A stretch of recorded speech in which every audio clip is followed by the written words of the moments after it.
chodziłem, pytałem się różnych świadków Jehowy, byłych świadków Jehowy, i jak obudzić żonę, nie? Jak obudzić współmałżonka. I gdzie nie poszedłem, to każdy mówił, no sorry, ale moje małżeństwo się rozpadło. Nie mogłem znaleźć nawet jednego małżeństwa, nie? Żeby mi powiedzieli, jak to zrobić. I niektóre takie momenty mówię, no ludzie, no nie wiem, czy moje małżeństwo się nie rozpadnie przez to, nie? I mówię, no muszę zaakceptować ten fakt, że ona może nigdy nie zmienić zdania. Może do końca życia być świadkiem Jehowy. To jest koncept, który świadkowie Jehowy nie znają. Nie? Ponieważ świadkowie Jehowy, no to jeżeli wybiera partnera małżeńskiego, to pierwsze co, to czy to jest świadek Jehowy. I jeżeli jest świadkiem Jehowy, dopiero wtedy inne rzeczy są brane pod uwagę. A jeśli chodzi o krew, no to jest, decydujesz wtedy o życiu ludzi i często o ich dzieciach, gdzie dziecko nie decyduje o sobie, ktoś inny decyduje o ich życiu, nie? Świadek Jehowy weźmie frakcję, te frakcje pochodzą z krwi, ktoś tą krew musiał dać, ale świadek Jehowy może wziąć frakcje, ale nie może ich dać.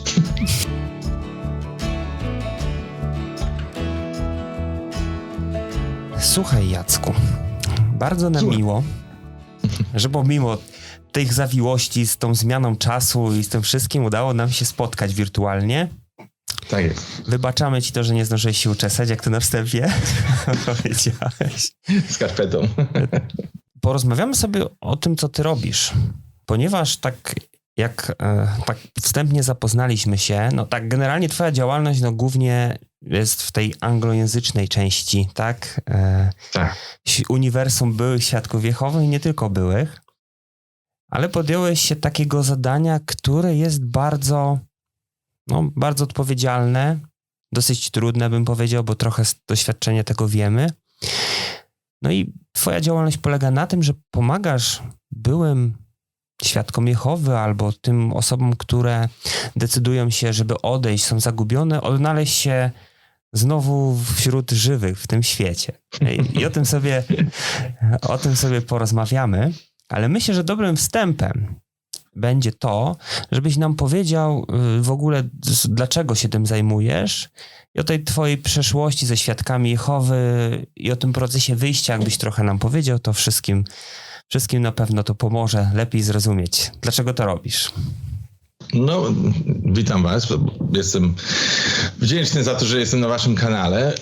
Wasz kanał bardzo mi się spodobał praktycznie od samego początku. Dowiedziałem się o was od mojego kuzyna, który tak naprawdę nie jest świadkiem, ale mówię, to są naprawdę bardzo fajni ludzie, więc mówię, zobaczę, co wy działacie. A moja działalność w sumie polega na tym, że tak jak mówisz, chcę pomagać osobom, które wyszły z organizacji. Nie skupiam się na tym, żeby wyciągać świadków Jehowy, żeby tłumaczyć im, gdzie są błędy w organizacji. Ja myślę, że wystarczająco kanałów jest na internecie i stron internetowych jest na tyle, że więcej informacji, myślę, nie potrzeba. Wystarczająco osób to robi, żeby to poinformować. Czy to jest kanał wasz, czy innych, gdzie zauważyłem brak. To jest właśnie ludzie, którzy wychodzą, rozumieją, że to już nie jest to, a później nie wiedzą, co robić z sobą. Nie mogą odnaleźć sobie przyjaciół, nie mogą odnaleźć sensu życia, nie mogą odnaleźć siebie, jak to się mówi właśnie w tym świecie, w którym były nam mówione, że taki jest straszny, opanowany przez szatana i demony, nie? Tak. Więc stwierdziłem, że moja działalność może będzie dlatego potrzebna, że dużo osób nie wie, co robić po odejściu i po przebudzeniu. Nie? Więc krótko o mnie. Ja byłem wychowywany w tak zwanej rodzinie podzielonej religijnie, czyli mój ojciec był katolikiem, moja mama świadkiem Jehowy i wychowywałem się w Kielcach.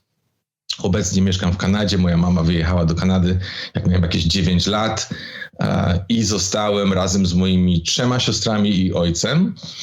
To był taki ciekawy okres w moim życiu, dlatego że moja siostra mnie wychowywała duchowo, jak to się mówi, więc ona ze mną studiowała i przez to, że moja mama wyjechała, to my bardzo się zżyliśmy, ponieważ mieliśmy tak zwanego wspólnego wroga, tak? Mój ojciec to był ten człowiek, który miał niby naszą wiarę rozbić i próbował, naprawdę próbował, nawet ściągnął jakiegoś księdza z Watykanu, który był specjalnie szkolony na świadków Jehowy. Nie? Nieźle. Tak. I przyszedł do nas do domu, pamiętam, dyskusje trwały 3 dni, nie 3 godziny, 3 dni. Nie? I moja siostra na tyle była zdolna, że poradziła sobie z tym księdzem, nie? Ja pamiętam, ja byłem mały, tylko słuchałem ich rozmowy, ale no, po mistrzowsku wychodziła z tej rozmowy. Byłem zaszokowany, więc to mi dało takie, wiesz, uświadczenie, że religia Świadków Jehowy to jest ta prawdziwa, a katolicka nie. No w sumie większość Polaków to Świadków Jehowy miały tylko ten wybór pomiędzy katolicyzmem a bycie Świadkiem Jehowy. Więc ja nie żałowałem nigdy nawet, że byłem Świadkiem Jehowy. Ojciec mnie brał do kościoła, jak byłem mały i nie za bardzo lubiłem ten kościół. Jak miałem wybór pomiędzy salą królestwa a kościołem, to ja zawsze wolałem salę królestwa, bo zawsze dla mnie ciekawsze. Ale co się stało? Mój ojciec miał biznes, gdzie robił filmowania na weselach, na komuniach i tak dalej. To był partner, on był partnerem razem ze swoim bratem i ten brat zachorował kiedyś, jak byliśmy na weselu u urodziny i ojciec mówi, no nie mam komu dać, dodał mi aparat, mówi rób zdjęcia. No i jak zobaczył, że robię zdjęcia, powiedział, o, robisz lepiej zdjęcia jak mój brat. Mówi, nie? To już od dzisiaj jesteś zatrudniony. I robiłem te zdjęcia na weselach i na komuniach. I to zacząłem, jak miałem lat, nie wiem, 12, coś takiego. No szybko, no. Tak, no bo to był taki właśnie problem z tym moim wujkiem. No niestety wujek zmarł. I później przez cały czas to ciągnąłem z ojcem. No przyszedł moment, że chciałem się ochrzcić. I pytanie było, czy Jacek może się ochrzcić, chodząc do kościoła, robić zdjęcia i na komunię. Nie? Mhm. Teoretycznie nie chodzę tam, żeby ani się modlić, ani śpiewać, tylko robić zdjęcia. Nie? No i to był taki bardzo ciekawy temat, który sami starsi nie wiedzieli, jak go rozwiązać. No bo z jednej strony jeden starszy powiedział, ja problemu nie widzę, ponieważ jesteś młody, ojciec ci każe, musisz tu pracować, nie idziesz tam modlić się, ani śpiewać, ani tak dalej. A drugi znowu powiedział, absolutnie nie możemy człowieka dopuścić do chrztu, jeżeli wszyscy idą na zebranie, a jego widzą, jak idzie do kościoła. Nie? No i pies pogrzebany i nie wiedzieli, co z tym zrobić. I dosłownie na dzień przed, jak żeśmy jechali autokarem na zgromadzenie, gdzie miałem się ochrzcić, to wzięli mnie starsi na bok i mówią, Jacek, okej, pozwalamy ci się ochrzcić, dopuszczamy cię do chrztu pod warunkiem, że zrezygnujesz z tej pracy w ciągu 6 miesięcy. Nie? No i ja tak, wiesz, złapałem się za głowę, mówię, no a co jak nie zrezygnuję? Ojciec musi znaleźć kogoś innego. A ja mówię, no znam ojca, nie znajdzie sobie kogoś innego, nie? Ja za darmo robię, gdzie on będzie komuś płacił? Tak. Oni popatrzyli na mnie i spojrzeli na siebie, nie wiedzieli za bardzo, co powiedzieć i powiedzieli, my mamy ci tylko to do powiedzenia, że ojciec musi sobie znaleźć kogoś innego w przeciągu 6 miesięcy. No ja miałem wtedy lat 15 i za głowę się złapałem, mówię, no a co by było gdyby, nie? No co by było gdybym nadal kontynuował to i po pół roku ojciec nikogo nie znalazł, co by mnie wykluczyli, 15-letni chłopiec. Więc stwierdziłem, no muszę ojcu powiedzieć, że nie będę chodził na te komunie, na te wesela. Ojciec się wściekł strasznie. To było normalnie masakra w domu. I powiem wam szczerze, stanąłem mocno, no bo tak, ja chcę się ochrzcić oczywiście, chcę być Świadkiem Jehowy i żeby być Świadkiem Jehowy, nie mogę z nim pracować. I doszło do tego, że już w końcu się poddał, wiedział, że krzykiem, że mnie nie zmusi do tego i zaczął się ostrycyzm. Po prostu przestał ze mną rozmawiać. Nie? To był pierwszy raz, kiedy tego doświadczyłem. Mhm. I to było gorsze niż jakiekolwiek bicie, niż jakiekolwiek krzyczenie, niż cokolwiek innego. Nie odzywał się miesiącami, dosłownie, nie? Do mnie. Do tego stopnia, pamiętam to, nie ma się czego chwalić, ale poszedłem sąsiadowi, zniszczyłem płot po to, żeby sąsiad się dowiedział, żeby mnie przyłapał i żeby przyszedł do ojca, i żeby ojciec mi albo lanie zrobił, albo na mnie nakrzyczał, albo coś, żeby się stało, żeby ten ostrycyzm się skończył, nie? Człowiek już zaczął dosłownie wariować, nie? No i skończył się ostrycyzm, jak przyjechaliśmy do Kanady. Moja siostra była już tu w Kanadzie, wychodziła za mąż, przyjechaliśmy razem z ojcem i drugą siostrą i wtedy się to już skończyło i zostałem w Kanadzie. Ojciec wrócił do Polski. Ale tak strasznie nie lubiłem tego ostrycyzmu, nie? To było dla mnie po prostu tortura psychiczna, nie da się inaczej tego określić.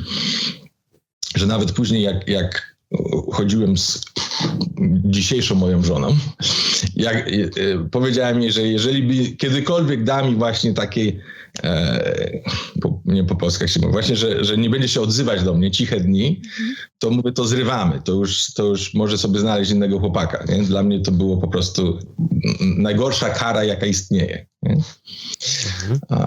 I kiedy zacząłem się budzić, co mnie obudziło od Świadków Jehowy, to pokolenie, co wymyślili, zmiana tego pokolenia. Byłem już wtedy starszym zboru i jak ja to przeczytałem, no to sobie tak myślę, no to jest czemu oni w ogóle to zmienili? To było tak nielogiczne, ani niebiblijne, ani nielogiczne. Nie zgadzało się chyba z niczym, co przeczytałem definicję.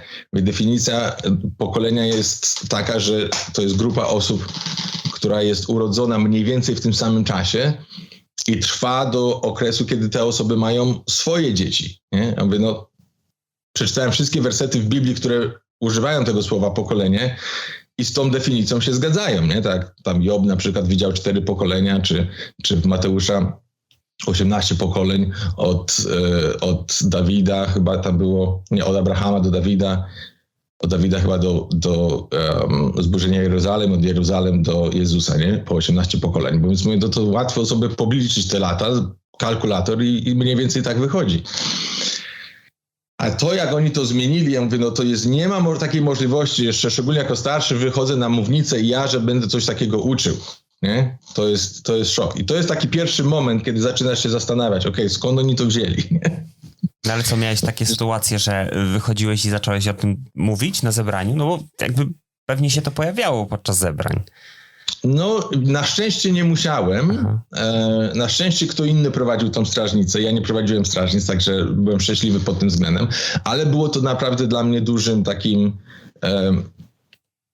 bodźcem, że coś jest nie tak. Że skąd oni to wymyślają? Przecież nie znaleźli nowego wersetu, którego wcześniej nie przeczytali i nagle nowe światło, nie? Mówię, czemu oni to zmienili? To było jedno. I drugie, w tym samym czasie, co było zmienione, to kto jest tym niewolnikiem, nie? I zmienili na to, że niewolnik to jest tylko ciało kierownicze, jak są razem. A jak nie są razem, czyli osobno, to są czeladzią, chyba tak się po polsku mówi, tak? Czeladź, Nie wiem, czy to jest dobre słowo. Tak jest po polsku, no. Po polsku. I ja sobie tak myślę, to znaczy, że jak Jezus ma wrócić i zastać niewolnika, to musi przyjść w środę o 7:00, jak są razem, nie? Bo jak przyjdzie w czwartek, to nie ma niewolnika, nie istnieje, bo są wszyscy czeladzią. Teraz wiemy i czas, i godzinę, o której przyjdzie, nie? W środę o 7:00. Ciekawe. Nie znamy miesiąca ani roku, ale wiemy, o której przyjdzie. Nie? No, ale widzisz, ale w Biblii było, że nie znamy dnia ani godziny. A tutaj znamy dzień i godzinę. Mamy dokładnie, i znamy i dokładny dzień, i dokładną godzinę, nie? Czasu tego nowojorskiego, nie? A więc to dla mnie było szokujące. Coś jest nie tak. Ale wtedy się kapnąłem, że ta zmiana była zrobiona tylko dla kontroli, żeby po prostu nikt nie kwestionował ich decyzji, bo wcześniej, to ten ostatek, ktokolwiek tam w Betel był, czy drukował strażnicę, czy coś i był z ostatka, to teoretycznie nadal był w tym niewolniku, więc mógł powiedzieć, wy tak mówicie, a ja myślę coś inaczej, nie? Ale po tej zmianie już nikt ich nie mógł kwestionować, tylko oni sami podejmowali wszystkie decyzje. nawet nie mógł kwestionować tego jeden członek ciała kierowniczego, tylko kolektywnie. Więc jeżeli jeden członek ciała kierowniczego nie zgadza się z decyzją reszty, to on wychodzący z tego pokoju nie mógł tego kwestionować, nie mógł nawet wyrazić swojego zdania. Czyli jeżeli oni zagłosowali na przykład, że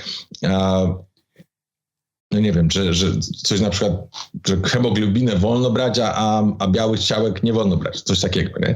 I on się na przykład z tym nie zgadzał. On wychodząc z tego pokoju nie mógł nikomu powiedzieć, że on się z tym nie zgadza i nikt nie wie o tym, że on się z tym nie zgadza. Nawet jeżeli inni tak myślą jak on, to on nie mógł tego nikomu powiedzieć, nie? No, system kontroli genialny, prawda? No genialny. To jest system, który jest normalnie w korporacjach robiony, nie? Jak masz board of directors, nie wiem jak po polsku się mówi, niektóre słowa mi uciekają, nie? Którzy kierują korporacją, dzieje się dokładnie to samo.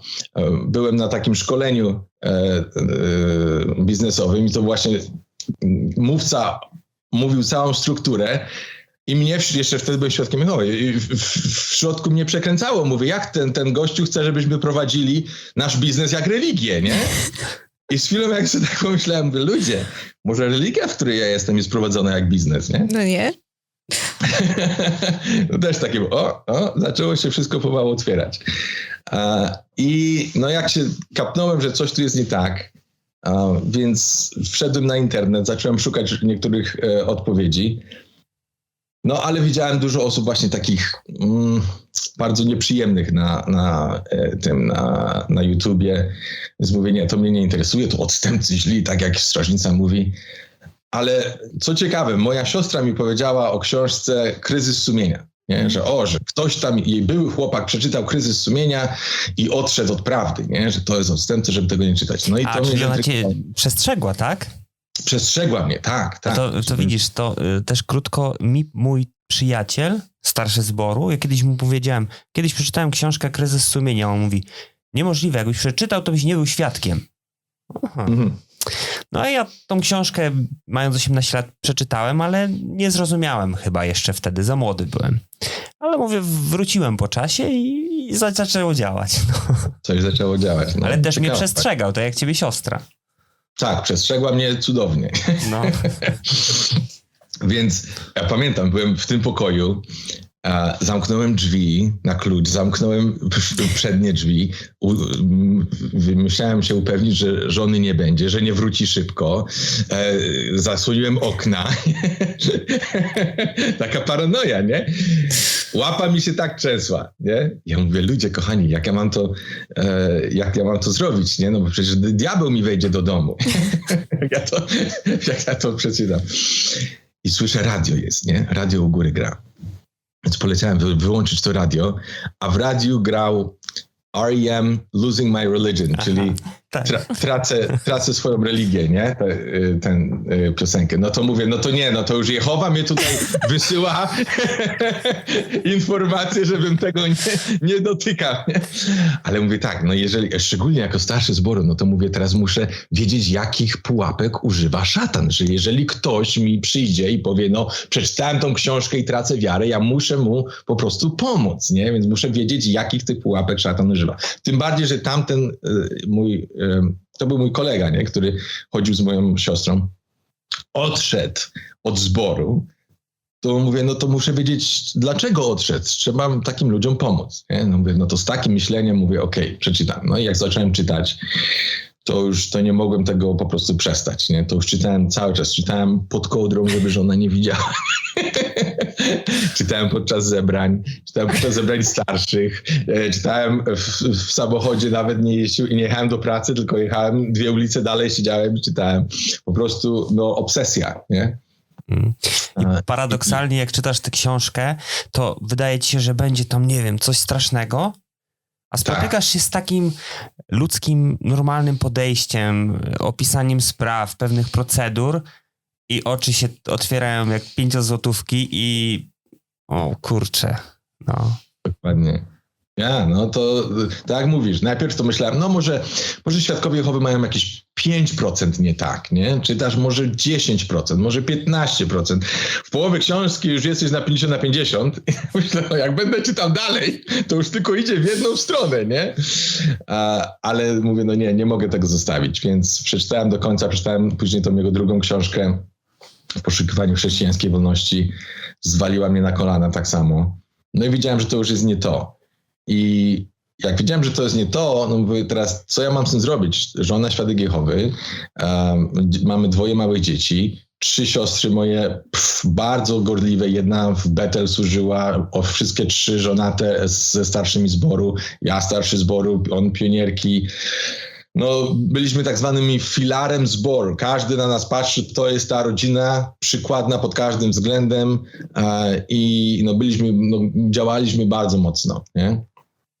I nagle to wszystko wygląda, że coś nie tak, więc próbowałem z żoną rozmawiać, że ona nie chciała słuchać, zaczęło się w drugą stronę, ona mówi, no nie, musimy więcej czytać, więcej studiować, dzieci przygotowywać i tak dalej, dlatego tracisz wiarę, bo niewystarczająco, żeśmy studiowali razem Biblii, strażnic i tak dalej, nie? Więc zajęło parę lat, zanim się żona obudziła. To może będzie inna historia. I po 4 latach wyszła z tego i wyszliśmy razem, nie? Ja bym wyszedł dużo szybciej, ale chciałem, żeby żona wyszła, bo wiedziałem, że sióstr i tak nie zmienię, nikogo nie zmienię, ale bardzo mi zależało na tym właśnie, żeby żona się obudziła i żebyśmy normalnie rodziną byli, bo chodziłem, pytałem się różnych świadków Jehowy, byłych świadków Jehowy, i jak obudzić żonę, nie? Jak obudzić współmałżonka. I gdzie nie poszedłem, to każdy mówił, no sorry, ale moje małżeństwo się rozpadło. Nie mogłem znaleźć nawet jednego małżeństwa, nie? Żeby mi powiedzieli, jak to zrobić.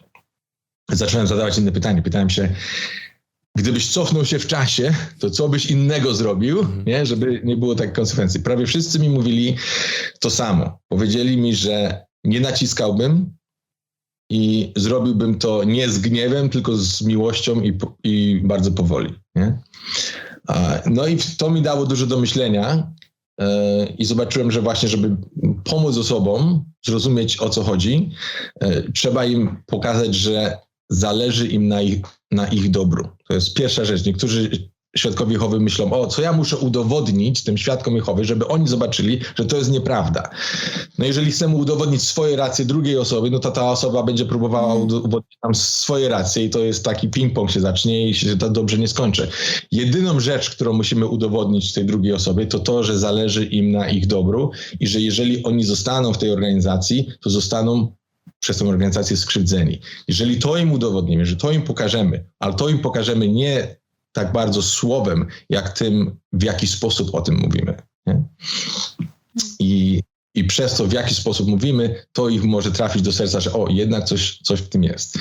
Co trafiło do mojej żony, to jak ja przeczytałem rozdział na temat krwi w poszukiwaniu chrześcijańskiej wolności, przeczytałem ten rozdział i mówię, żona, ja rozumiem, że nie chcesz tam studiować tych wszystkich rzeczy, czytać tych wszystkich rzeczy, ale my mamy dzieci i jeżeli cokolwiek by się stało naszym dzieciom, my musimy dzisiaj, teraz zadecydować, co zrobić, jeśli chodzi o frakcję, o transfuzję, jeżeli chodzi o twoją wolę, muszę znać, chcę, żebyś poznała, czemu ja zmieniłem zdanie.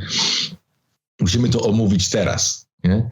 I mówię, nie czytaj nic innego, wydrukowałem ten jeden rozdział, mówię, przeczytaj to, bo ten jeden rozdział lepiej to wytłumaczy, niż ja ci mogę w tej chwili to wytłumaczyć i omówimy i chcę po prostu uszanować twoją decyzję po tym, jak dowiesz się na ten temat i musimy podjąć decyzję na temat dzieci. No zajęło jakieś 3 miesiące, żeby w ogóle tego dotknąć, no bo to też diabeł w tym był. I mówię, to weźmiemy, przeczytamy to razem, przeczytaliśmy razem, no to jak przeczytała, no to tak samo mówię, to był szok. Mówi, spodziewała się właśnie takiego jakiegoś kogoś bardzo złego, który najeżdżał na organizację. Jak zobaczyła, że to był człowiek, nie tylko napisał logicznie i medycznie i biblijnie poprawnie, więc to pozwoliło sprawdzać na inne rzeczy i też powoli odeszła. A mógłbyś trochę tak napomknąć w tej książce, co w tym rozdziale było? Bo ja tej książki nie przeczytałem, ale tak skrótowo, żebyś powiedział. skrótowo, no nie wiem, czy skrótowo się Mam uda. na myśli ten rozdział o tej krwi, bo to tylko to, no nie? Więc tak pokrótce, bardzo pokrótce mówiąc. Świadkowie Jehowy opierają wszystko na temat krwi w sumie z wersetów z Dziejów Apostolskich, 15 rozdział. I tam pisze o 4 rzeczach, nie? Czyli macie się powstrzymywać. To słowo powstrzymywać w Biblii jest używane kilkakrotnie i nigdy nie oznaczało, że wam nie wolno. Nie? Tylko powstrzymywać, to znaczy, to ma się powstrzymywać od cukru na przykład. Nie? To było coś, co mieliśmy unikać, ale nie było za to kary, że jeżeli coś to zrobiłeś. To jest pierwsze. Bo miałeś się powstrzymywać od rzeczy, które były ofiarowane bożkom, mięsa. Nie? W Koryntian 1 rozdział 1 Koryntian 8 rozdział pisze o tym, jak chrześcijanie chodzili do świątyń różnych bożków i tam kupowali jedzenie ofiarowane bożkom. I apostoł Paweł mówił, że wy macie mocne sumienie, więc wam pozwala sumienie kupować to mięso. Nawet jedliście w tych świątyniach, ale były osoby, które chodziły kiedyś tam wielbić te bożki i one widząc was tam kupujących i jedzących w tych świątyniach, ich to gorszy, więc powstrzymujcie się od tego, żeby kupować mięso ofiarowane bałwanom. Mówi, gdyby to ode mnie zależało, ja bym jadł tylko warzywa. Nie? Więc chodziło bardziej o to, żeby nie gorszyć, niż o to, żeby nie jeść mięsa ofiarowanego bałwanom. To jest jedno. Drugie było na temat nie jedzcie tego, co uduszone. Czyli chodziło o mięso, które nadal ma w sobie krew, ponieważ nie było wykrwawione.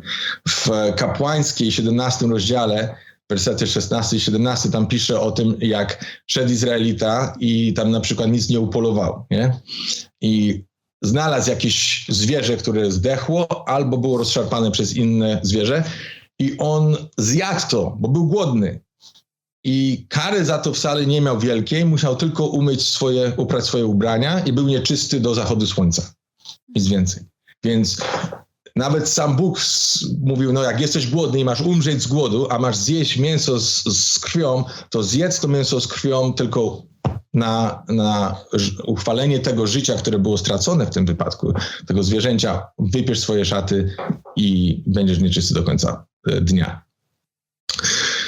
I jeszcze była trzecia rzecz, jeśli chodzi o niemoralność. Nie? Powstrzymujcie się od niemoralności. To świadkowie Jehowy często używają, mówiąc, że jeżeli niemoralność jest, no to oczywiście też nie wolno krwi. No tylko, że tego w książce nie ma. To jest coś, co ja sam zrozumiałem. Tylko, że jeśli chodzi o niemoralność, tam jest użyte słowo porneia. Nie? Porneia świadkowie Jehowy biorą nie tylko jako stosunek między jednym człowiekiem a drugim, ale również dołączyli rzeczy takie jak dotykanie narządów płciowych. Nie? Czyli jeżeli mąż by poszedł do innej kobiety, nie swojej żony i dotykał jej czy piersi, czy pochwy, to ta jego żona mogłaby iść do braci starszych, powiedzieć, co się stało, jeżeli się przyzna, to ona dostałaby rozwód biblijny, mimo to, że on nie miał tak zwanego stosunku z tą drugą osobą. Nie? I jest wyjątek, jeśli chodzi o to. Nie? Czyli każda kobieta może iść do lekarza i lekarz ją będzie dotykał i nie będzie to grzechem. I kiedy rozmawiałem to na ten temat z drugim starszym i powiedziałem mu o tym, to on mówi, no to się nie liczy. Mówi, no czemu się nie liczy? No bo to jest lekarz, to jest dla celów medycznych. Mówię, no właśnie. Czyli jak są cele medyczne, to nawet mimo, że nie ma wersetów biblijnego na ten temat, nie, to jest logiczne, że robimy wyjątek. Mhm. I tak samo jest z krwią. Jeśli chodzi o krew, możemy zrobić ten wyjątek, ponieważ celem dawania krwi nie jest po to, żeby wypić tą krew, ponieważ wcześniej właśnie taki był zwyczaj, że jak zabili jakieś zwierzę, no to pili tą krew, bo chcieli, żeby życie z tego zwierzęcia przeszło na życie człowieka. No i po pierwsze, nikt nie umarł tutaj, nikt nikogo nie zabili, a dla celów medycznych my logicznie myśląc jest ważniejsze, żeby uratować życie, które jeszcze jest, niż poświęcić to życie. Nie? Krew jest symbolem życia, a co jest ważniejsze, symbol czy życie? Nie? To tak jak obrączka jest symbolem małżeństwa. No co jest ważniejsze, małżeństwo czy obrączka? Nie? Logicznie na to patrząc, biblijnie na to patrząc, medycznie na to patrząc, nie ma to w ogóle sensu. Nie? Mega fajny argument. Nigdy tak na to nie patrzyłam na krew, bo w sumie po każdej wizycie u ginekologa to by był wysyp rozwodów w zborze, nie? No i wykluczeń. Ale mimo, że nie ma na ten temat żadnego wersetu w Biblii, nawet jest jeden werset, mówi, nie jest dobrze, żeby mężczyzna dotykał kobietę, to każdy logicznie myśląc mówi, no tak, no to nie jest grzech, żeby mężczyzna dotykał kobiety. Powiedz, to się je liczy. To bardzo fajne. To się liczy. To się liczy, to celów medycznych. No super. Super przykład, który może rzeczywiście wielu osobom zapalić odpowiednią lampkę i połączyć pewne punkciki. No, to właśnie o to chodzi, że a krew mnie zwaliła na kolana, bo mówię, okej, jak ktoś się tam nie zgadza z 607 rokiem, 14 rokiem, gwizdam, w każdej religii są różne rzeczy, które my patrzymy i mówimy, o ludzie, jak oni w to w ogóle wierzą. A jeśli chodzi o krew, no to jest, decydujesz wtedy o życiu ludzi i często o ich dzieciach, gdzie dziecko nie decyduje o sobie, ktoś inny decyduje o ich życiu, nie? Więc to mnie dlatego mówię, to mnie zwaliło na kolana, bo mówię, ja byłem bardzo wierzący. Dla mnie to było, ja chciałem być, ja dawałem wykłady na temat krwi, ja pomagałem ludziom wypełniać karty do krwi, ja chciałem być w tym oddziale łączności, tak? Tak, ze szpitalami. Ze szpitalami, ja w tym chciałem być, więc dla mnie to było bardzo silne, bardzo silnie w to wierzyłem. Więc jak przeczytałem ten jego rozdział, to po prostu zwalił mnie na nogi, na kolana. Dlatego po tym wszystkim stwierdziłem, że chcę pomóc osobom, które wyszły z tego, ponieważ ja bardzo przeżyłem. Powiedziałem swoim siostrom, że mam wątpliwości co do niektórych rzeczy. Pojechaliśmy na camping całą rodziną. Myśmy byli bardzo blisko. Myśmy robili wszystko razem. Jeździliśmy wszędzie razem. Mamy dzieci w bardzo podobnym wieku, więc bardzo często żeśmy się gościli. No i nagle Jacek zaczyna coś inaczej się zachowywać, nie? A więc nie chciałem nic mówić nikomu. Mówię, zachowam dla siebie na razie. No ale po mnie wszystko widać, po mojej twarzy wszystko widać, że coś jest nie tak. Nie? Ja pamiętam to nawet w podstawówce, to nauczycielka weszła do klasy i mówi, Siwek, czemuś lekcji nie odrobił? Masz tu wymazane na twarzy. Nie? No po mnie wszystko widać, więc najpierw mówiłem, mamy tam problemy z żoną, coś tam w pracy, stres, nie, coś tego. No w końcu moja siostra mówi, nie oszukasz mnie, za dobrze cię znam, coś jest nie tak, mówi, musisz mi to powiedzieć, nie?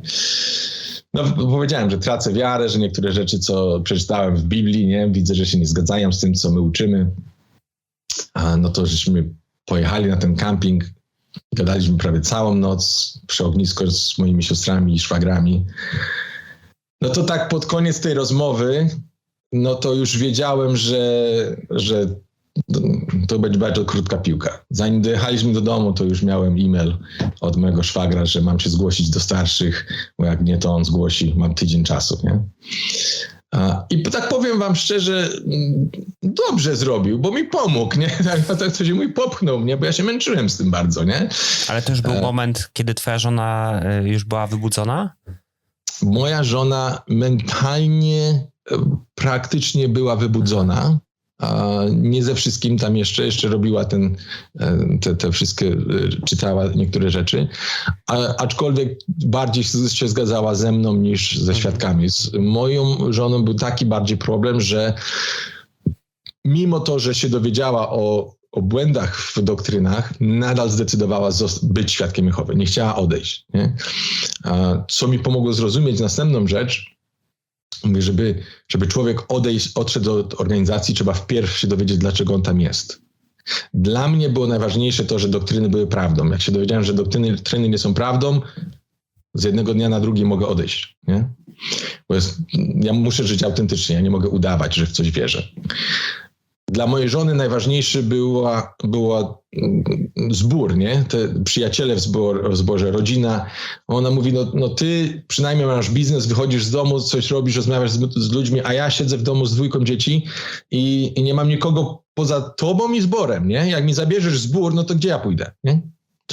Co będzie dla mnie lepszego? Więc mówię już, zostańmy tu, nie musimy we wszystko wierzyć. Mówi, nie każdy katolik, co chodzi do kościoła, wierzy w to, co tam z ambony spada. Mówi, tu już mamy i rodzinę i wszystko. Mówi, możesz chodzić sobie tylko na przykład w niedzielę, nie musisz ani być starszym, ani nawet nie musisz się zgłaszać, ani nie musisz chodzić po tych domach. Pokaż się tylko w niedzielę, że jesteś. Ja będę sobie, wiesz, przynajmniej będę miała swoją grupę przyjaciół, tak jak mam do tej pory, nie? Więc na początku mówię, okej, no nie ma sprawy. I tak chodziliśmy, ale mnie w środku już skręcało, nie? Ja słuchałem to, co było uczone, mówię, no już nie dawałem rady, nie? Więc po paru latach już zrezygnowałem, odszedłem całkiem. A moja żona powoli, później jak już zaczęli ją oceniać, nie? Zaczęli, czemu ona zaczyna kuleć? Zaczęli ją osądzać. A w tym samym czasie wiedziałem, że muszę odbudować tą grupę takich przyjaciół na zewnątrz, nie? Osób, które ona by polubiła, ja bym polubił. To było właśnie bardzo ważne. I z czasem ona zaczęła się lepiej czuć z osobami, które nie są świadkami Jehowy, niż ze świadkami Jehowy. Świadkowie Jehowy zaczęli ją osądzać, moja siostra wzięła na zgromadzeniu i pyta się, musisz mi powiedzieć, po której stronie stoisz, nie? Musisz się opowiedzieć. Albo gorące, albo zimne. I pamiętam, złapała ją za ręce, ja nie byłem przy tym, ale mi opowiadała, złapała za rękę i mówi, nie możesz odejść, musisz mi powiedzieć, nie, gdzie stoisz. Nie? O ludzie, no i po tym zgromadzeniu wróciła moja żona do domu, się aż trzęsła. No i za bardzo już później wrócić nie chciała. Także pomału odeszła i to było właśnie takim dla mnie bodźcem, żeby zrozumieć, że osoby, które odchodzą, muszą mieć gdzie odejść, jak to się mówi. Jeżeli nie mają gdzie odejść, to często są zagubione, często właśnie wyrażają złość do innych i nie potrafią odbudować swojego życia. Więc zaczynaliśmy od kilku osób, nie? W Toronto była grupa mała, spotykało się kilka osób raz w miesiącu, więc zacząłem tam chodzić na te spotkania. Ale zaczęliśmy działać na Facebooku. Znalazłem znajomego, który zaczął grupę właśnie taką, która chce iść do przodu. Nie grupę, która skupia się na tym, co jest złego w organizacji, tylko chce pomagać innym. Więc zaczęliśmy działać razem. Dzisiaj grupa już ma ponad 10 000 osób. Robimy różnego rodzaju takie seminaria. Chyba się tak mówi po polsku, tak? Seminaria? Tak, można. Nie wiem, co masz na myśli, co robicie, więc... Seminar. Zazwyczaj dwudniowe na weekend, nie? Gdzie bierzemy hotel i można tak mamy powiedzieć. wykłady, nie? Różnego rodzaju. Jeździmy na wakacje razem. Teraz mamy rejs w czerwcu. Już byliśmy 2 razy, nie? I grupa jest niesamowita. Rośnie cały czas. Zaczęliśmy od jednego miasta. Już mamy chyba 16 miast w tej chwili, gdzie tworzymy te grupki. Pomoc jest naprawdę super. Osoby sobie bardzo to cenią. I jedna osoba mówi, Jacek, musisz zacząć działać po polsku, nie? A ja mówię, nie wiem, czy dam radę, nie? Będąc tu w Kanadzie, jeszcze mam tu tyle osób, które do mnie dzwoni i pisze i pomaga, i jeszcze mam po polsku działać. Ja wyjechałem z Polski, jak miałem 15 lat, więc ten polski mój nie jest taki aż dobry, jak bardziej myślę po angielsku, jak po polsku. Tym bardziej, że moja żona nie jest Polką. Ale mówię, dobra, spróbuję, nie? Więc założyliśmy grupę Od strachu do wolności na Facebooku i super, ludzie bardzo, bardzo są wdzięczni. Zaczynali już robić spotkania, gdzie osobiście się spotykają. Dużo osób jest we Wrocławiu, gdzie tam zaczyna się te spotkania. Teraz spotkanie jest w Niemczech, bo też osoby są z Niemczech. Niesamowita grupa jest. To właśnie takie uczucie, że ludzie chcą iść do przodu, nie? Mhm. Nie chcą już się skupiać na tym. To nie znaczy, że tłumaczenie, co jest nie tak w strażnicy jest złe. To jest bardzo potrzebne. Bardzo potrzebne, żeby się ludzie budzili, żeby wiedzieli, o co chodzi, co jest za tą kurtyną. To jest ten pierwszy krok. Tylko często ludzie nie wiedzą, co jest ten drugi krok. Nie?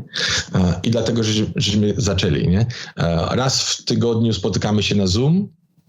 omawiamy różnego rodzaju tematy, czy to na przykład jak sobie poradzić finansowo, czy jak odbudować grupę przyjaciół, czy jak sobie poradzić w małżeństwie. No super, tak ci przerwę, bo przez chwilę tak to zabrzmiało, jakbyśmy mieli, że jest grupa i sobie Biblię omawiamy, ale to dużo szerzej widzę, tak? Nie, Biblii w ogóle nie omawiamy, tak naprawdę. Nie skupiamy się na żadnych religijnych rzeczach.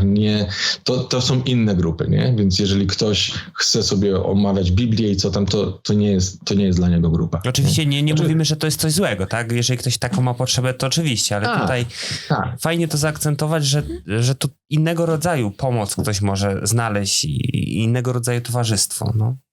Tak, właśnie dochodzi, że nie ma jakichś debat, bo ja znalazłem taki werset, a ty masz taki werset. Nie. Skupiamy się właśnie na tym, jak odbudować swoje życie po odejściu od organizacji, nie? Jak odbudować przyjaciół, jak żyć w małżeństwie podzielonym, nie? Gdzie jeden na przykład nadal jest świadkiem Jehowy, a drugi odszedł. Jak sobie z tym poradzić? Jak sobie poradzić z wychowywaniem dzieci w takim małżeństwie, nie? Jak sobie poradzić, czy to w pracy, w szkole, jak odejść, na przykład niektórzy się budzą, są tak zwane PIMO, tak? Physically in, mentally out, czyli nie wierzą w doktryny, ale nadal są w organizacji. Jak odejść powoli, nie? Jak tłumaczyć, jak rozmawiać z rodziną, żeby ten ostrycyzm może być, może nie być. Do dzisiaj niektórzy świadkowie Jehowy ze mną rozmawiają, bo ja odszedłem powoli, więc nie byłem oficjalnie wykluczony. Więc nadal mam kontakt z niektórymi świadkami Jehowy, z niektórymi nadal jestem w biznesie, nie? Że jedna dziewczyna pracuje nadal dla mnie, nie? Która jest świadkiem. Więc jak sobie z tym poradzić, nie? Pod tym względem wspierania się i odbudowywania życia. No, mam nadzieję, że niedługo do Polski pojadę, może w przyszłym roku, w tym roku na razie nie planuję i chciałbym objechać Polskę, nie? Może do kilku miast. Wiadomo, że na pewno będę w Kielcach, bo stamtąd jestem, więc rodzinę odwiedzę i będziemy robić jakieś takie spotkania, nie? Na pewno zrobimy w Warszawie, bo wiem, że jest dużo osób w Warszawie. Może zrobimy w Kielcach, może zrobimy we Wrocławiu, zobaczymy, nie? Ale to są plany na przyszły rok. To jest w ogóle, gadałam z Edwinem wcześniej, zanim zaczęliśmy nagrywać, że to jest niesamowita inicjatywa i nie wiem, czy się ze mną zgodzi, że część tego sukcesu, że ta grupa tak fajnie się rozwija, jest tak was dużo, wynika z tego, że po prostu jest bardzo dużo osób, które mówią, byłych świadków, którzy mówią po angielsku i znacznie większa różnorodność, bo tak jak mi czasem na Instagramie piszą, to ktoś mieszka w jakiejś małej miejscowości i nie ma nikogo w promieniu, nie wiem, 50 kilometrów, żadnego innego eksa, czy osoby, z kim mógłby pogadać, nie? A tutaj ty powiedziałeś, że tam w Toronto zaraz była jakaś grupa, do której mogłeś iść i sobie właśnie spotkać się, no nie? Tak, w Toronto mamy grupę, w tej chwili są zapisani ponad 400 osób w samym Toronto, nie? To znaczy, że tyle osób przychodzi na spotkania, przychodzi zazwyczaj około 20, 15, 20 osób, ale to wystarczy, bo osoby się budzą i potrzebują przyjść, wygadać się, znaleźć ludzi, którzy ich rozumieją, wiedzieć, że nie są sami, znaleźć nowych przyjaciół. Mamy nowe małżeństwo już, nie? Osoby się spotkały i pobrały. Tu jedno w Toronto, jedno na Facebooku się poznało, nie? I też ożenili się. No super. Naprawdę niesamowicie, jak ludzie wychodzą z tego i powiem wam, z osób, które siedzą, często narzekają i płaczą, jak mnie strasznie strażnica skrzywdziła, przechodzą do takiego momentu, że cieszą się, że to wszystko się stało, bo dzisiaj mają właśnie takich przyjaciół i poznali takie osoby, czy mają partnera życiowego właśnie dzięki temu, że przez ten proces przeszli. Nie? Tak, także super. Wiesz, bardzo ważne jest w takim procesie odchodzenia, tak myślę, bo w sumie ja tak miałem, ale myślę, że wiele osób również, żeby zobaczyć, że inni mają podobnie, że mi się coś nie wydaje, że są osoby, które potrafią zrozumieć mnie i moje emocje i jeżeli z nimi to przegadasz, to naprawdę jest dużo łatwiej ruszyć do przodu. Tak. Więc taka grupa to jest coś super, no. To, co Sara, ty powiedziała, że tam gdzieś mieszkają na jakimś odludziu, ale dzisiaj przez internet to mamy naprawdę, wiesz, my sobie tu siedzimy w centrum Polski, Jacek po drugiej stronie globu, Tak, można tak. powiedzieć. I tak samo tutaj, wiesz, ludzie z różnych rejonów świata mogą sobie ze sobą rozmawiać i ruszać do przodu. No, to jest Tak, gdzieś tam mi to umknęło, do tego zmierzałam, że właśnie fajnie, że powstaje coraz więcej takich inicjatyw, bo mam wrażenie, że przez ostatnie lata głównie to jednak było jakieś omawianie doktryn, takie, które są oczywiście potrzebne, bo niektórzy tam się realizują, będą sobie omawiać wersety i to im da satysfakcję i tam poznają innych zapaleńców pod tym względem i super, ale jest wiele osób, mam wrażenie, że chyba nawet więcej, może nie dzieciaków, ale takie osoby, które były wychowywane od dziecka, wkraczają w wiek nastoletni i nagle stwierdzają, że nie chcą być świadkami i co tu dalej ze sobą zrobić, no nie? I że fajnie, że powstają takie grupy, fajnie, że wchodzisz na ten rynek polski z tą swoją świeżością. No tak, bo to jest świeże podejście mimo wszystko. Mhm, No to powiem wam, jak zacząłem działać, bo ja zrobiłem sobie coaching, nie wiem, jak po polsku chyba też się tak mówi, tak? Więc te rzeczy, które się nauczyłem, mówię, one się bardzo przydadzą właśnie byłym świadkom Jehowym.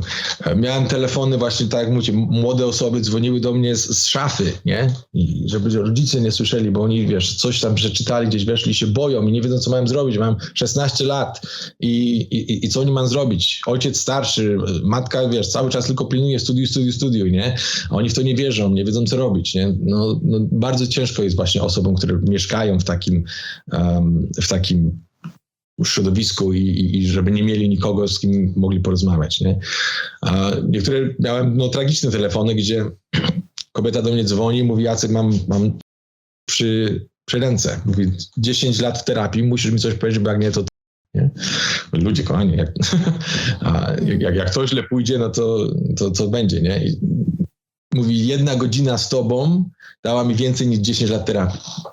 Nie dlatego, że terapeuta nie był dobry, tylko że terapeuta nie rozumie, jak głęboko wchodzą te nauki świadkowe, jakie to jest ciężkie, nie? Jak wysłucha cię osoba, która rozumie cię, zrozumie, co to naprawdę znaczy, nie? Wyjść z tego, to wszystko się zmienia. My też robiliśmy materiał, nie wiem, czy kojarzysz, właśnie z psycholożką i ja tam na przykład mówiłam, ja chodząc na terapię, to tłumaczyłam mojej terapeutce, czym jest siostra, brat, wszystko i wiesz, poradziłam sobie z tym, ale jak ktoś na przykład, nie wiem, idzie prywatnie, znaczy, no, jak Polska Służba Zdrowia, idzie prywatnie i płaci za tą każdą wizytę, i boi się, że pójdzie i ta osoba go nie zrozumie, albo co gorsza oceni, powie, że no przecież świadkowie to tacy mili ludzie, pan jest jakiś nietolerancyjny, nie? I też właśnie mówi się o tym, że jest ogromna potrzeba też edukacji psychoterapeutów i nawet może stworzenia takiej listy w ogóle osób, które rozumieją, z czym się zmagają świadkowie. No i znaczy byli świadkowie.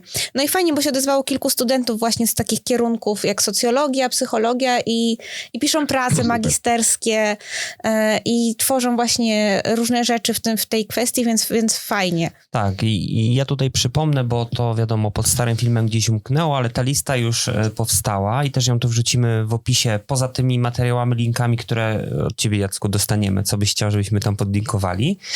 I tam już jakieś osoby są, nie ma tego dużo, nie wiem, 1 czy 2 osoby się zgłosiły z psychoterapeutów, którzy znają świadków, wiedzą, o co chodzi, są w stanie pomagać. To już zawsze coś, prawda? Więc tam ta lista też będzie podlinkowana i jeszcze ta jedna taka fundacja, która jest w stanie pomagać. Też tam będą na miarę. Więc dla takich osób, które to oglądają, no to też zajrzyjcie sobie w opis tego odcinka, to tam można znaleźć pomoc. Więc to też jest ważne, więc... Super. Ja napisałem książkę tak pod tytułem Fear to Freedom, czyli od strachu do wolności i tak nazwałem też tą grupę na Facebook. Dlatego, że przede wszystkim trzeba przewalczyć ten strach. Przede wszystkim. Ja pamiętam, chciałem iść do terapeuty, ale się bałem. Dosłownie bałem się iść do terapeuty, no bo mówię, jeżeli ja się mylę, no to teraz ja pójdę do terapeuty, powiem mu, co tam znalazłem nie tak ze świadkami Jehowy. Teraz terapeuta nigdy nie zostanie świadkiem Jehowy, może on zginie w Armagedonie, nie? miał takie myśli. No tak. Bo to było normalne dla nas, nie? Że no, trzeba cały czas dawać dobre świadectwo, żeby tych ludzi przyciągać do organizacji, bo to jest jedyny sposób, żeby przetrwali przez Armagedon i żyli w raju. A jak ja pójdę do terapeuty i powiem mu, że coś jest nie tak ze świadkami Jehowy, no to jak on przeżyje ten Armagedon? To ja zabiję go, nie? To takie, wyrok, takie myślenie. jak to się mówi, że będziesz miał winę krwi na rękach. Winę krwi, dokładnie, nie? Więc dlatego to jest ważne, żeby przewalczyć ten strach pierw, nie? I wtedy dopiero zaczyna się ten proces leczenia, nie? Leczenie, tak. No, także to jest bardzo ważne, nie?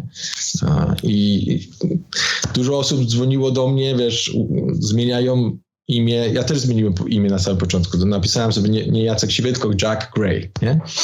I wydałem książkę pod takim imieniem. No bo jeszcze byłem starszy, jak wszedłem na internet, zacząłem działać, nie? O, nieźle.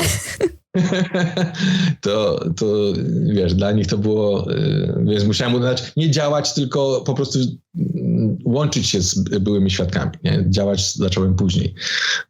Ale do dzisiaj nawet są grupy dla byłych starszych i obecnych starszych, gdzie są starsi zboru, którzy nadal działają w zborze, ale są PIMO, nie wierzą w to, ale ze względu na żonę, na dzieci, na rodzinę chodzą na cały czas wykłady, dają cały czas, są starszymi, nie? Mówią, skądś te wszystkie leaks, jak to się mówi po polsku właśnie, wycieki danych z Bethel muszą wychodzić, no nie? Tak, więc tam jest pełno starszych i pionierów, którzy ukrywają się, najczęściej przez rodzinę. Także ciekawe się dzieje. Cały czas wszystko się zmienia.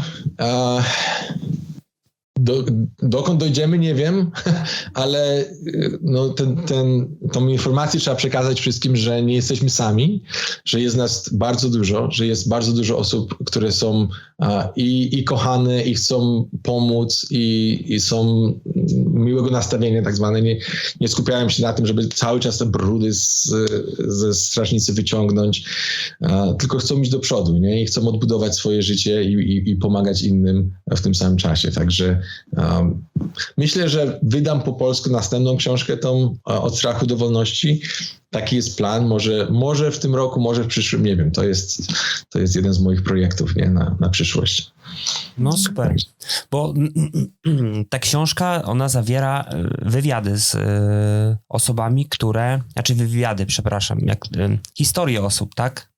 Tak. Które książka ta ma 17 osób, które opisały swoją historię. Dlaczego tak zrobiłem? Dlatego, że każdy patrzy na organizację troszeczkę inaczej. Każdy ma inną historię. Ja wiem, co to znaczy być mężczyzną, ojcem, małżonkiem i starszym. Nie wiem, co to znaczy być na przykład córką starszego pionierką, nie? Więc każdy pisał o swoim przeżyciu w inny sposób i dlatego czytając tą książkę, jedna osoba może, on ma podobną historię do mnie i jak on z tego wyszedł, jak odbudował swoje życie. I wtedy łatwiej to znaleźć. Poza tym dołączyłem również historię jednej mormonki i jednej osoby z islamu. Dlatego, żeby pokazać ludziom, że my nie jesteśmy tymi jedynymi, którzy mają takie problemy. Że są ludzie w dużo gorszych czasami sytuacjach przez religię. Niektóre sekty są dużo gorsze od świadków Jehowy. Nieporównywalnie, nie? Gdzie ludzie są zamykani w tych różnych miejscach, nie mogą uciec. Są dziewczynki po 12 lat, już staje się żoną jakiegoś tam gościa, co ma 60 lat i ona jest jedna z 15 żon. Są tragedie. Nie? A wiesz, co bym zahaczył o ten wątek, bo on jest dosyć ciekawy, wydaje mi się. Czyli pokazanie perspektywy innych grup religijnych, innych sekt, ponieważ kiedy na przykład taka osoba styka się z nie wiem, na przykład z wierzeniami i lękami tej innej grupy, taki świadek Jehowy na przykład, to sobie myśli, śmieszne, to w ogóle komuś odwaliło, no nie? Że takie rzeczy wierzy. I czasem takie coś, to może być dobry wstrząs dla takiej... Takie krzywe zwierciadło, nie? Tak, a przecież ja mam tak samo, ja to samo robię, więc... Tak. No właśnie dlatego to uwzględniłem, bo mówię, jak rozmawiałem z mormonami, mormoni są bardzo podobni do świadków Jehowy pod niejednym względem. Też chodzą od domu do domu, głoszą, muszą podobnie wyglądać, nie? Oni tam, mają dużo bardzo podobnych zasad, nie? Do świadków Jehowy. Więc ja rozmawiałem z byłymi mormonami, którzy też mają ostrycyzm taki jak u świadków, to przeżywają bardzo podobne rzeczy, nie? Gdzie pierwszy raz dla mormona napić się herbatę to jest tak jak dla świadka Jehowy obchodzić urodziny. Nie? To jest dokładnie to samo. Dla nas picie herbaty, kawy to normalne, a dla nich cokolwiek tam ma kofeinę, to jest grzech. Nie? A dla muzułmanina napić się piwa, nie? To tak samo, bo im nie wolno alkoholu, więc oni pierwszy raz, jak on ma się napić jakiegoś tam wina czy piwa, no to się trzepie aż. Nie? I patrząc na nich, jak oni przewalczają ten swój strach, gdzie myśmy tego strachu nie mieli, dla nas to napicie się alkoholu czy kawy, herbaty było rzeczą normalną. Patrzę na nich, no dlaczego oni się tego boją? Nie? Teraz pytanie, czemu ja się boję urodzin, czemu ja się boję, nie wiem, Bożego Narodzenia, czy innych świąt i tak dalej, i tak dalej. Kaszankę zjeść. Kaszankę zjeść, tak, pamiętam, to tak samo nie wolno. Nadal bym nie zjadł, no ja ale, też, bo nie jem ale mięsa, rozumiem. ale... ale to tak. zostaje często, nie? Tak. Niektóre osoby mówią, no ja tam, już obchodzę urodziny po 20 latach, już nie jest świadkiem od 20 lat, ale gdzieś tam czegoś innego nie zrobił, bo się boi, nie? Gdzieś tam to zostaje. To o to mnie pytają często, o tą kaszankę. I ja mówię, no wiecie, ja nie jem mięsa od 5 lat, ale myślę, że gdybym nawet wróciła na przykład z jakiegoś powodu do jedzenia mięsa, nie byłabym w stanie. To jest coś, co po prostu jest tak we mnie obrzydliwe, że no chyba, żebym wiadomo już była jak ten Izraelita na tej pustyni i po prostu totalnie nie miała wyboru, no nie? Tak. Mhm. Wiesz co, tak mi się skojarzyło, jak opowiadałeś o tej książce i tych historiach tych osób, to ja często taki przykład podaję, bo jak nagrywamy rozmowy z byłymi świadkami, nie tylko, bo w sumie też na przykład nagrywaliśmy z Tomkiem, który był zielonoświątkowcem, no nie? Ale często jest taka jedna rzecz, jedno zdanie, później dostajemy taki feedback od tych osób, że słuchaj, to jedno zdanie, to mi wywróciło życie do góry nogami. No, my nawet teraz pewnie, my wypowiedzieliśmy, ty coś powiedziałeś i nie zdajemy sobie z tego sprawy. No to jest ten jeden brakujący puzelek w całej tej układance, bardzo często. I później ktoś do nas pisze, w tym filmie to powiedziałeś to i to. Nie pamiętasz tego. A to jest całe życie tej osoby w tym momencie do 180 stopni odwrócone. Powiem ci, czemu tak się dzieje. To jest bardzo ciekawy temat, który poruszyłeś, nie? Jedna znajoma wytłumaczyła mi wszystko, co ja wiem, nie? Wszystkie rzeczy, które u mnie spowodowały, że mówię, o nie, to jest nie ta religia, nie? Ona pionierką się stała, nie? Nie? To jest atak na jej wiarę i w ogóle ona nadal wierzy, nie przekonałem jej. Okej, no twoja wolna wola. Rok czasu minął, dzwoni do mnie, mówi, Jacek, wyszłam. Okej, no to powiedz mi, co się stało. No, dowiedziałam się, że oni inwestują w kompanie, które robią papierosy. Ja mówię, to jest rzecz, której ja jej nie powiedziałem. Nie? Ale mówię, tyle rzeczy ci powiedziałem, tyle rzeczy wiesz i to cię nie przekonało, a to, że inwestycje... Ja na ten temat nawet nie rozmawiam z ludźmi, dlatego, że nie jestem pewny, kto te inwestycje zrobił. Ja mówię, może to zrobiła osoba, która nie była świadkiem Jehowy, ponieważ jeśli chodzi o tak duże pieniądze, o tak duże inwestycje, zazwyczaj to robią profesjonaliści. Dajesz to do osób, które nie są... Idziesz do banku i mówisz, jest $1 milion, inwestuj. I oni to dają na... po angielsku mutual funds, czyli na różnego rodzaju inwestycje podzielone i być może ten bankier to zainwestował, a nie świadek Jehowy. Więc mówię, ja tego nawet nie używam nigdy ze świadkami Jehowy. Mówię, czemu to cię przekonało? Ona mówi, że zanim stała się świadkiem Jehowy, ona paliła jak komin. I chodziła na różnego rodzaju terapie, i chodziła na różnego rodzaju kursy, nie kursy i nic nie pomagało jej rzucić palenia. Jak zaczęła studiować ze świadkami Jehowy, to rzuciła palenie. I mówi, to jej się właśnie podobało, że żaden świadek Jehowy nie pali papierosów, że są tak, wiesz, dbają o zdrowie i tak dalej, nie? I to ją przekonało, że tam Duch Święty zadziałał na nią, bo nic nie działało, tylko właśnie te papierosy. No i jak ona się o tym dowiedziała, to mówi, uciekam stąd. Hipokryzja. No i tak, wiesz, to mi dało tak do myślenia. Mówię, czemu to? Czemu to był ten jej clean?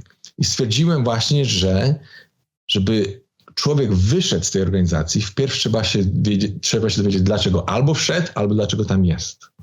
Bo mój powód, dlaczego tam jest inny niż twój. Tak samo właśnie między mną a żoną był inny powód. Dlatego jak ja jej tłumaczyłem, gdzie doktryny są, zobacz, 607 się nie zgadza, zobacz, 1914 się nie zgadza. Ona mówi, co z tego? No jakie to ma znaczenie? No. I przez to, że mówię, no to jak możesz mówić, będziesz chodzić po domach, głosić ludziom, że to jest prawda, jak sama nie wierzy, że to jest prawda? Mówię, to dla mnie to było nienormalne, nie? Ale dla niej ona tam była z innych względów niż ja, nie? Ona tam była przede wszystkim dlatego, że widziała jedność w zborze, że to miłość widziała, że miała tych przyjaciół. Dopiero jak zobaczyła, jak w zborze inaczej ją ludzie zaczynają traktować, nie? To zaczęła myśleć, może tu się nie czuje komfortowo gdzieś indziej. Tak samo tamta odeszła, dlatego że to był powód, dlaczego tam była. I często my nie znamy tego powodu, dlatego wy jak robicie te różne tematy, to dla was jeden temat może nie być taki zbyt ważny, a dla drugiej osoby to jest no właśnie, nie? No, ale powiem ci, że się tak zdarzało, robiliśmy jakiś odcinek i tak nie weszło, nie, to... Nie wrzucajmy w ogóle Nie, tego. w ogóle nie wiem, a potem, no dobra, nie mamy nic innego, to wrzucimy, a potem zmieniło mi to życie, nie, co, to takie nudne, nie, bo na przykład mnie kompletnie nigdy właśnie doktryny nie interesowały. Mnie przekonało chyba najbardziej to, że było tyle depresji u nas w zborze, i to cała ta gadka, wiesz, na zgromadzeniu. Jesteśmy najszczęśliwszym ludem na ziemi. Ta sama osoba, nie wiem, regularnie bierze psychotropy od iluś lat i płacze, że nie chce żyć i nie może się doczekać końca. I tak, gdzie tu jest sens, nie? Tak, no, najszczęśliwsi, tylko że wszyscy na prochach, nie? No tak, masz rację, nie? To dużo rzeczy jest takich, że dla nas może niektóre rzeczy wydawać się nudne nawet, nie? Uczyć o tym, czy mówić o tym, banalne, a dla nich to jest po prostu magia, nie? Że wow, co ty powiedziałeś, to tak mówisz, zmieniło mi życie, nie? To dużo osób miałem, co tak samo, jednym zdaniem, nie? Czasami coś powiesz, lampka się zapali i wszystko się zmienia, nie? No, najbardziej to chyba ta kwestia krwi to jest dla mnie takim najmocniejszym argumentem, bo kwestia krwi to jest jedyna kwestia, gdzie świadkowie Jehowy mogą myśleć. Bo wszystko im inne jest powiedziane, ale mówią, jeśli chodzi o frakcje, to sami możecie podejmować decyzje. Czy podejmiecie taką decyzję, czy taką decyzję, nie ma konsekwencji. Jeden weźmie frakcję, drugi nie weźmie tych frakcji, jeden może być starszym zboru, drugi nieważne. Nie? To jest wasza decyzja. Większość świadków Jehowy nie rozumie tych frakcji. To jest dla nich taka czarna magia. Nie? Nawet pamiętam, jak ja sam jako próbowałem wytłumaczyć to zborowi, to sam się nad niektórymi rzeczami, nie mogłem powiedzieć. Mówię, no jak to jest, że na przykład świadek Jehowy weźmie frakcję, te frakcje pochodzą z krwi. Ktoś tą krew musiał dać. Ale świadek Jehowy może wziąć frakcje, ale nie może ich dać. No. To twoja żona potrzebuje hemoglobinę, a ty masz taką samą krew jak i ona, no to mówisz, no to weźcie moją krew, wyciągnijcie hemoglobinę z mojej krwi i dajcie mojej żonie. No nie, gdyby ona wzięła tą hemoglobinę, grzechu by nie miała. Ty, że jej dałeś tą hemoglobinę, to by grzech miał, nie? Gdzie tu logika?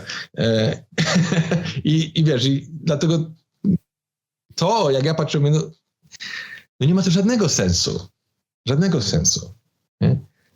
I czasami właśnie tym tematem można otworzyć komuś umysł, ponieważ świadkowie Jehowy mogą myśleć, nie? Mogą podejmować decyzje sami, czy chcą te frakcje, czy nie chcą tych frakcji.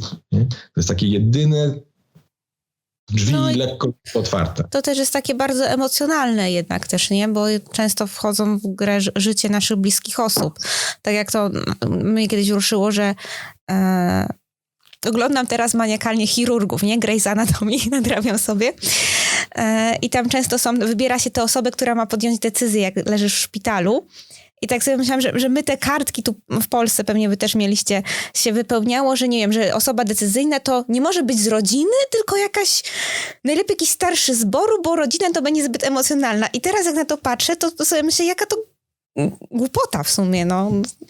Znaczy z punktu widzenia świadków i kontroli to było bardzo genialne. Znaczy, tak. Z tego co wiem prawnie, znaczy w szpitalu, jak potem gadałam, to nie miałoby żadnego sensu, bo nie wpuściliby jakiegoś, nie wiem, znaczy brata Marka, żeby podjął decyzję, czy ja przyjmę krew, tylko pytaliby i tak osoby spokrewnionej ze mną. Ale no to inny temat oczywiście, tu chodzi o tą kontrolę. No powiem wam jeszcze jedną rzecz, która myślę jest bardzo ważna poruszyć. Właśnie proces podejmowania decyzji. To mnie też bardzo obudziło, jak zobaczyłem, jak są decyzje podejmowane. Bo decyzje są podejmowane, jak wiecie, zawsze za zamkniętymi drzwiami. Zbierają się bracia starsi i na przykład podejmujemy decyzję, kto ma być starszym zboru, albo kto ma być sługą pomocniczym. I to był właśnie bardzo ciekawy proces. Proces polega na tym, że najpierw sekretarz rozdaje kartki wszystkim starszym i widzimy przeciętne godziny i wszystkich mężczyzn w zborze. Nie? Patrząc na to, no to tak, okej, no to ten ma tam 8 godzin, no to nie, ten ma 10 godzin, no to może, ten ma 12 godzin, no to trzeba jego zobaczyć, nie? I teraz tak, średnią godzin wyrobił, czy zajmuje się nagłośnieniem, czy zajmuje się literaturą, czy nosi mikrofony, nie? Wszystkie te rzeczy są brane pod uwagę i później jak każdy mówi tak, to głosujemy. No i głosujemy, tak, wszyscy są za. Mhm. I wtedy koordynator mówi, no to otwórzmy Biblię. Ja sobie tak patrzę, mówię, no przeczytamy teraz kwalifikacje z Biblii, czy jest coś w wersetach, co by nas powstrzymało od dania ogłoszenia. Ja tak łapę się, mówię, decyzja już została podjęta na podstawie rzeczy, które nie mają nic wspólnego z Biblią. Żadna z tych rzeczy, które żeśmy omawiali, nie miała nic wspólnego z Biblią, a później brany był werset. No oczywiście, tak, ta osoba będzie ogłoszona, nie? Albo nie, bo czasami połowa starszych powiedziało, tak, ta osoba będzie sługą pomocniczym, a druga połowa powiedziała, że nie i nie był przegłosowany. I później wychodząc na podium, ten starszy mówił, no otwórzmy Biblię, na podstawie tych wersetów podjęliśmy taką decyzję. A to było odwrotnie. Więc jak ja to zobaczyłem, to mówię sobie tak, no to tak jakby wziąć człowieka, zatkać mu oczy, dać mu łuk i strzałę i niech strzeli, nie? Gdzieś przez krzaki daleko. A później bierzesz całą grupę osób, idziesz i pokazujesz, patrz, strzelił, znalazłeś strzałę, a strzała jest dokładnie w 10, nie? W środku tarczy. Patrz, mówi, to twoja strzała.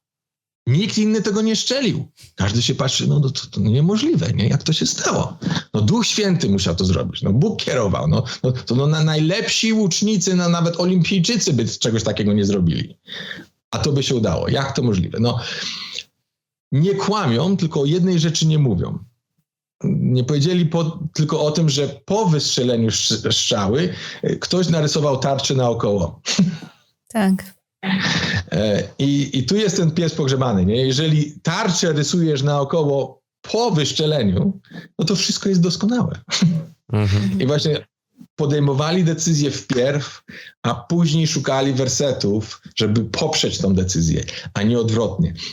Dlatego świadkowie Jehowy, jeżeli chodzą od domu do domu i ktoś z nimi na jakiś temat chce debatować, to większość nie chce debatować. My jesteśmy tu, żeby uczyć tego, co my myślimy, a nie po to, żeby w jakieś debaty się wdawać. Dlatego świadkowie Jehowy nigdy nie mają żadnych publicznych forum. Nie możesz dać swoich komentarzy ani na ich stronie internetowej, ani na niczym praktycznie, co mają.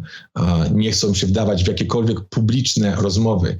Wszystkie wywiady, jakie są, zawsze są ćwiczone przed. Nie?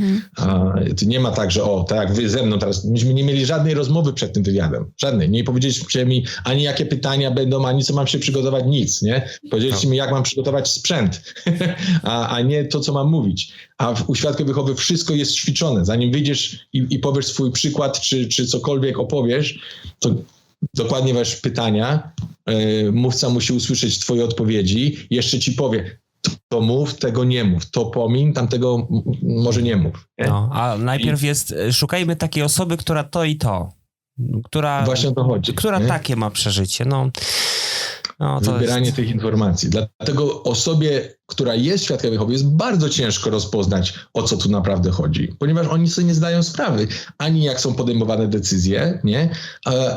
Ani skąd się to wszystko bierze. Bo jeżeli wybierzesz tylko to, co pasuje do twojej wiary, no to wiadomo, że będziesz myślał, że to jest prawda. Nie? To w każdej religii tak robią. Ale jeżeli zobaczysz tą drugą stronę, no to wtedy zaczynasz myśleć. Dlatego Świadkowie Jehowy nie chcą, żebyś widział tę drugą stronę i mówią, o nie, to jest odstępca, to już opętany przez szatana, tam demony weszły i tak dalej, nie? No, dlatego się ludzie boją, nie? Dlatego przewalczyć ten strach, żeby zacząć się leczyć, nie? Tak, a propos tych odstępców i demonów, wspomniałeś, że masz kontakt czasami ze świadkami, no nie, i że jest tam w miarę okej, no ale prowadzisz tę grupę, to jest naprawdę tysiące osób. Spotykacie się z jakimś hejtem, no raczej nie ze strony innych ludzi, ale na przykład jakieś są komentarze świadków, czy raczej olewają was? No większość świadków to nie ma ze mną kontaktu, nie? To już zerwało się. Moja cała rodzina, jak tylko się dowiedziała, że mam inne myślenie, to odcięli mnie praktycznie od razu, z wyjątkiem mojej mamy. Moja mama mnie nie odcięła i powiedziała, że nikt nie odetnie, nieważne co. Nawet jakbym był wykluczony, to i tak będzie się do mnie odzywać, więc za to jestem bardzo wdzięczny. Jeśli chodzi o te inne osoby, my na te tematy w ogóle nie rozmawiamy. Nie? Czyli ta dziewczyna, co tam dla mnie pracuje, ona myśli, że nadal jestem świadkiem. Ja nigdy nie powiedziałem, że odszedłem. Nie? Ona przychodzi do pracy, na tematy religijne w ogóle nie rozmawiamy. Jedna znajoma wie, że odeszliśmy, ale też nie chce na ten temat rozmawiać. Powiedziała, to jest wasza sprawa. Mówi, jeżeli nie jesteście wykluczeni, nie ma to żadnych konsekwencji dla niej, że się z nami przyjaźni. Mówi, ja nie mam powodów, żeby was odciąć, nie? Ale nie chcę rozmawiać na te tematy. My szanujemy jej decyzję, nie chcę rozmawiać, nie będziemy na siłę wyciągać nikogo i do dzisiaj przyjaźnimy, nie? Tak spytałam, chociaż no w sumie pytanie trochę bez sensu, bo wy macie tą grupę pewnie na Facebooku, to tam są osoby, które chcą tam wejść. To nie jest tak, że to jest, nie wiem, YouTube i masz otwarte komentarze i każdy może napisać, bo nam na przykład czasem piszą, że zrobiliśmy własną sektę, nie? To ktoś mógłby powiedzieć, tutaj masz osobną religię, robicie sobie zgromadzenia własne, nie? Ale to myślę, że to takie małostkowe by bardzo musiało być. No to jest normalne, bo ludzie są tak przewrażliwieni po wyjściu z sekty, że cały czas tylko szukają, żeby się gdzieś czasami nie zaangażować w następną sektę. Te komentarze to są na porządku dziennym dla mnie w tej chwili, nie? Że no bo to Jacek następny lider się robi w następnej sekcji. Ciało kierownicze. Tak, to ja słyszę to co kawałek. To są ich wierzenia. Ja rozumiem je bardzo. Tylko że trzeba zrozumieć, czym jest sekta i rozpoznaje się sektę taką kontrolującą przede wszystkim po tym, jak cię ludzie traktują po wyjściu. Tak. Nie? Czyli nie jak cię traktują, jak wchodzisz, bo jak wchodzisz, to każdy z otwartymi rękami cię wita, ale jak cię traktują, jak chcesz wyjść. Jak cię traktują, jak się nie zgodzisz z tym, co mówią. Czy możesz mieć swoje zdanie na ten temat, nie? Czy musisz akceptować wszystko. U Świadków Jehowy najgorszy problem jest taki, że nie możesz zaakceptować 99% nauk, a tylko z jedną się nie zgadzać. Dlatego, że każdy Świadek Jehowy był nauczycielem. I chodząc od domu do domu, musiał uczyć wszystkiego. Bo jak katolik się tam nie zgadza z postem, czy się nie zgadza z tym, że antykoncepcji nie wolno używać, nie? Tam większość się nie zgadza. Gwizdają na to, bo nie muszą tego uczyć.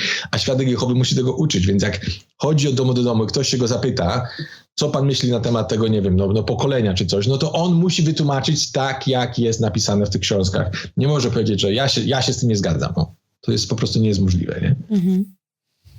No. Taka jest kontrola. Wow, powiem ci, Jacku, że Jesteś bardzo motywującą osobą. Tak, O, my mieliśmy dziękuję. wczoraj kryzys Totalnie sumienia. mieliśmy kryzys. Powiem ci, że takie czuję wewnętrzne chęć do działania, naprawdę. O, no to super, to się bardzo cieszę. Więc bardzo ci dziękuję. Sara pewnie też. Bo my się tak, wiesz, na poziomie takim bezprzewodowym też komunikujemy. Po prostu czucia, ale taką bardzo doceniam szczerą chęć pomocy drugim, która od ciebie bije i to, co robisz, naprawdę jest wartościowe, więc mam nadzieję, że to się będzie rozszerzać, no nie? Zakładam, że no nie jesteś w stanie wszystkiego ogarniać sam, że są pewnie różne osoby, które muszą cię w tym wspierać i przejmować pewne rzeczy i tak dalej. To jest normalne. Ale uważam, że jesteś naprawdę taką fajnym inicjatorem, takim początkiem czegoś dobrego w jakimś tam obszarze, prawda? I to jest naprawdę godne pochwały, więc ja bardzo ci dziękuję za to. Myślę też, że dałeś kilka fajnych wskazówek, jak lepiej zrozumieć osoby, które na przykład jeszcze się nie wybudzają albo nie odchodzą. Bo na przykład często dostawałam jakieś pytania, nie wiem, mam chłopaka świadka, sama nie jestem, co mam mu powiedzieć, żeby on odszedł. No i tak mówiłam, że raczej nie ma takiej jednej rzeczy, bo gdyby tak było, to byśmy już dawno odzyskali niektórych członków rodziny, gdyby wystarczyło jedno zdanie. I że trzeba właśnie czasu i wspierania i tak dalej.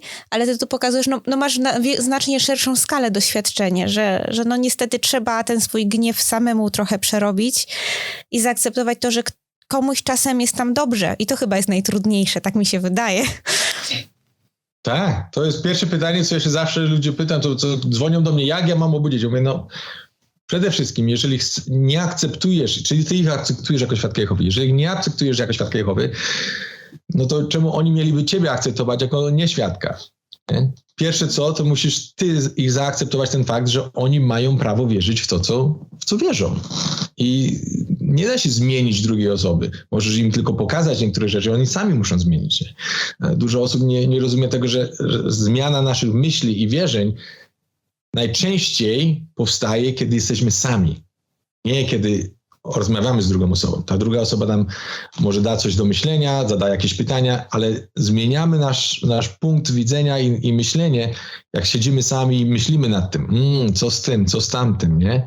I dopiero wtedy się zaczyna zmieniać. A podczas rozmowy najczęściej to bardzo ciężko zmienić tą osobę, nie? Ale ta akceptacja, tak jak mówisz, to jest pierwsze.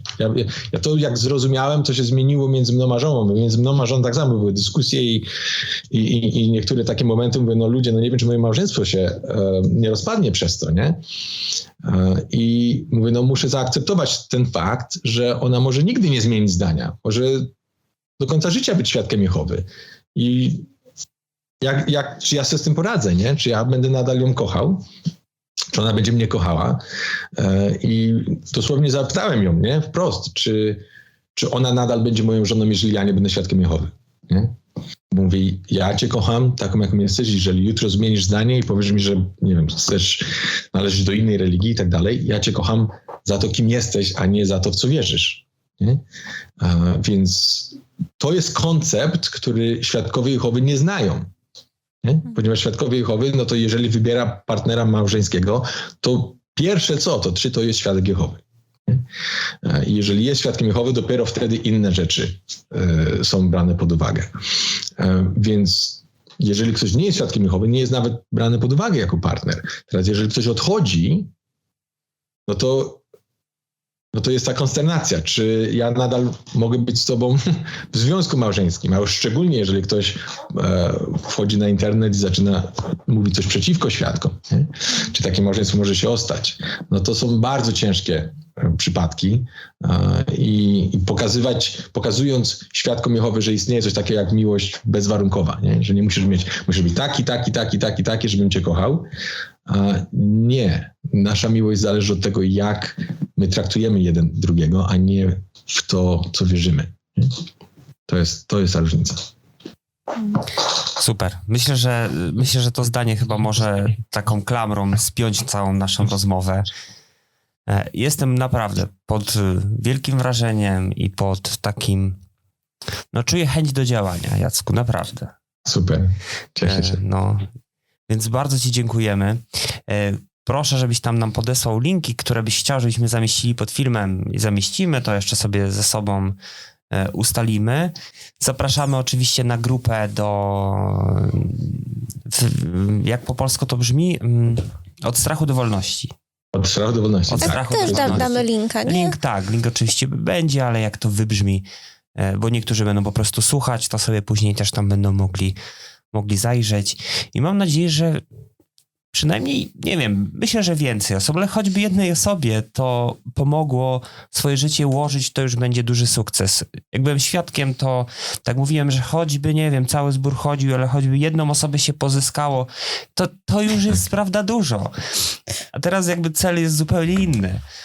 Celem jest to, żeby pomóc tym osobom, tak jak mówisz, niekoniecznie wyciągać ich od świadków, ale żeby oni mogli po prostu żyć. Żeby mogli poczuć tę, nie wiem, wolność, tak? Tak. To tak dla świadków brzmi strasznie, bo wiesz, no oni tam mówią, że oni wam wolność jakąś oferują, bo mogą wszystko. Ale wolność od strachu to jest coś naprawdę pięknego. No. Tak, Więc... to prawda. Wam dziękuję za rozmowę, super, działajcie dalej, jesteście naprawdę bardzo, bardzo potrzebni. Bardzo nam miło, Jacku, i dziękujemy ci za tę rozmowę. When it's good and I can breathe a little, and my path is winding in your light, I hear your sweet voice say to me, you're my child and I've set you free. I remember all you've brought me through, 'cause you're so good, you're so good, you were so good to me, you were so